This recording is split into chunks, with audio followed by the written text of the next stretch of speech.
লন্ডনে কিন্তু বাস টিকিট এরকম চেক করার জন্য লোকজন আসে। এই যে ইনি আসছে টিকিট কেটে উঠছেন কিনা দেখার জন্য। আপস্টেয়ার যাচ্ছে এখন। এই যে আজকে হচ্ছে 9 তারিখ। এই যে আমার টিকিট, ডে পাস আমার এটা 6 পাউন্ড। তো এরকম কিন্তু লন্ডনেও বাস চেক করতে আসে। আমার লাইফে এই প্রথম।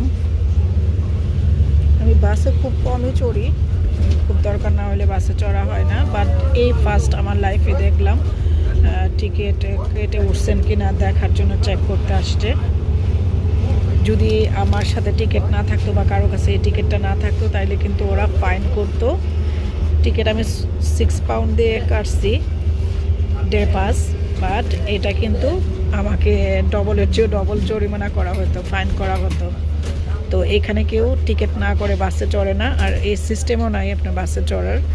বাসে উঠতে হলে যে বাস ড্রাইভারের সামনে যখন আসবেন তখন আপনাকে টিকিট কেটে আপনাকে ভিতরে উঠতে হবে, অন্য কোনো অপশন নাই। এটা ছাড়া আপনি বাসে উঠতেও পারবেন না।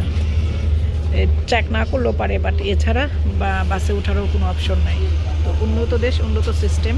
উপর থেকে চেক করে নামছে, সবাই টিকিট কাটছে কিনা দেখে এখন নেমে যাচ্ছে বাস থেকে।